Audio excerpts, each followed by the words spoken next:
नमस्कार मित्र आणि मैत्रिणींनो, तर मी तुम्हा सर्वांचं स्वागत करत आहे माझ्या चॅनलवर, ज्याचं नाव आहे नवा दिवस नवी सुरुवात.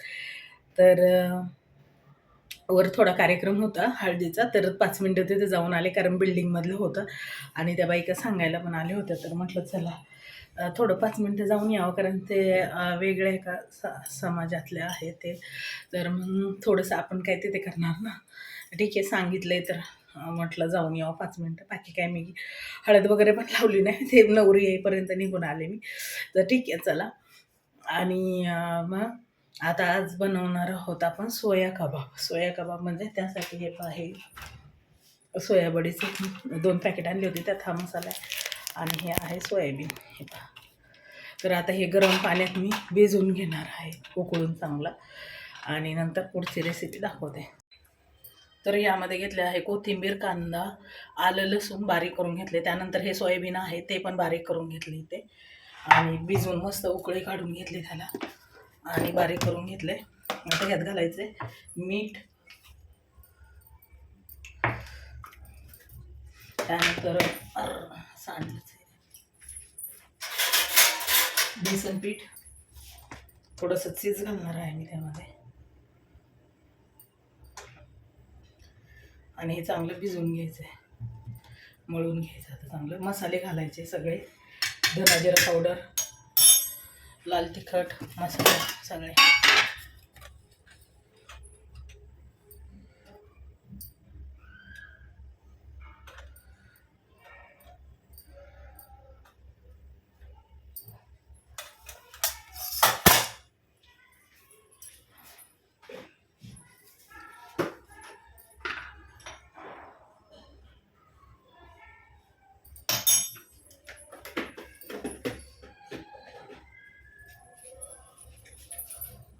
आता ह्यामध्ये तांदळाचं पीठ नाही आहे घालायला, तर मी चीज घालून घेणार आहे. या ठिकाणी घेतला आता फ्राय पॅन, आणि हा गॅसवर ठेवून घेणार, त्यात तेल घालणार आहे. त्यानंतर इथे जे आहे हे आता ह्यात चीज घातले, परत एकदा मिक्स करून खाण्यासाठी कबाब बनवून घ्यायचे त्यात मस्त.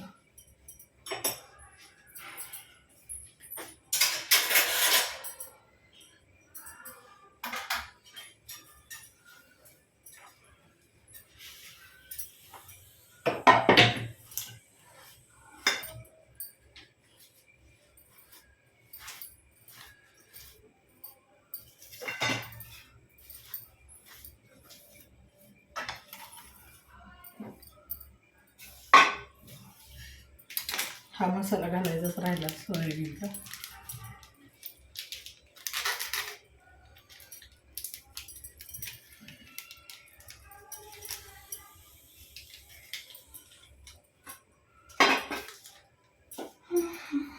चला परत आता हे तेल घालून घेऊया चला त्यामध्ये, आणि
हे असं मिश्रण तयार झालेलं आहे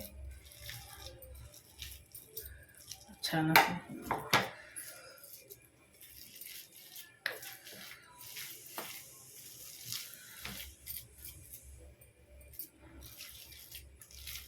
कॉर्नफ्लोअर किंवा तांदळाचं पीठ नाही आहे त्यामध्ये, त्यामुळं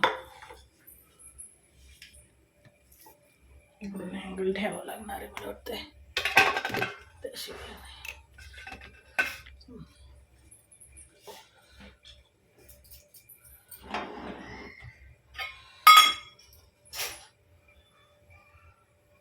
नॉर्मलीच तेल घातलेलं आहे, कारण फ्राय पॅनला जास्त तेल लागतच नाही. फ्राय पॅनला अगदी थोडंसं तेल लागतं आणि जास्त तेलाचं काही काम नाहीच आहे. अगदी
आणि सोयाबीन म्हटलं ना तर हे हाय प्रोटीन आलं.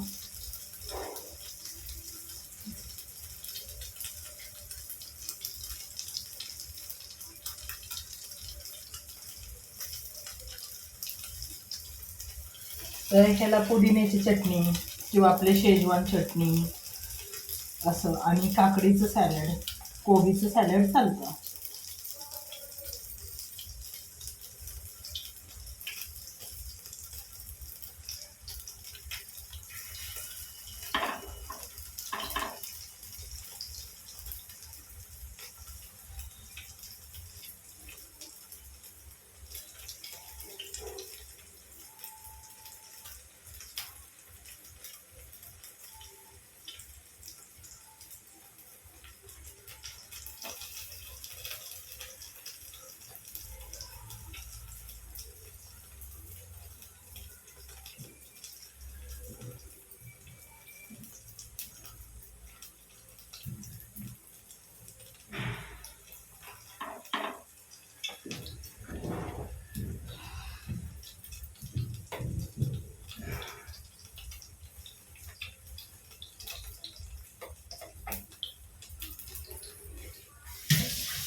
अशा छान अशा कबाब झालेत मस्त. अरे वा, मस्त, अगदी छान.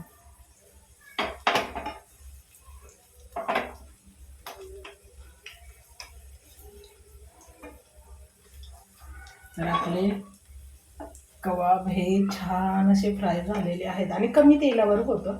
बल्कि हा फ्राय पॅन जो आहे ना माझा, त्याला अगदी कितीही तेल वापरलं तरी त्याला घासायचं नाही, ते फक्त पुसून ठेवायचं आहे. त्यामुळे विषय काय आहे की हा पूर्ण नॉनस्टिक असल्यामुळे ना अगदी छान प्रकारे अशा पडतात. आता हे सोया कबाब, पुदिन्याची चटणी आहे माझी ऑलरेडी बनवलेली घरामध्ये. तर आता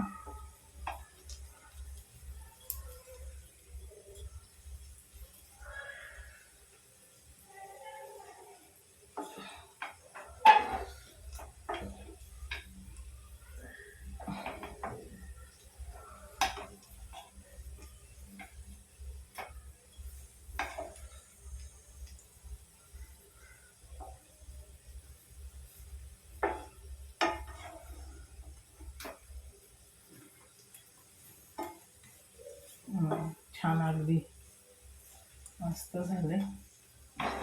आता हे शांत असं मंद ह्याच्यावर होऊन द्यायचं.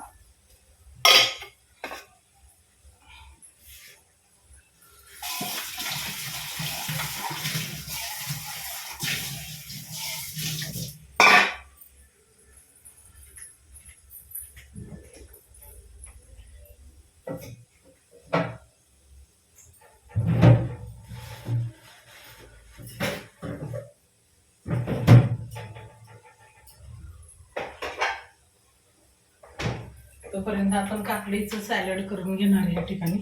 ह्यामध्ये पुदिन्याची चटणी आहे थोडी आणि शेजवान चटणी देखील आहे. छान आहे ही पण चटणी. ठीक आहे, दोन्ही प्रकारच्या घेता येते. आणि मी आता सॅलड बनवून घेते.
एक वेगळ्या पद्धतीने आपण सॅलड बनवतो.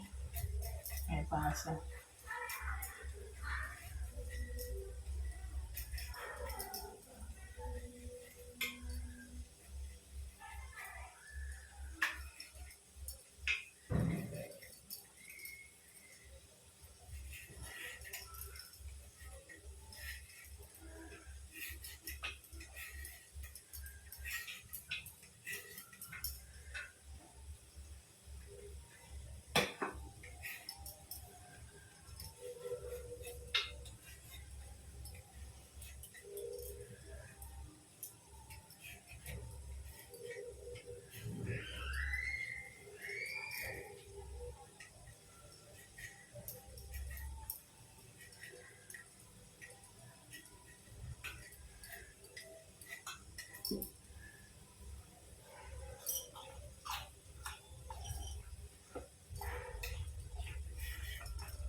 हे पहा अशा पद्धतीने झाले आहेत सोया कबाब. तर चला ना, मी जेव्हा सर्विंग करून प्लेटमध्ये तेव्हाच दाखवते.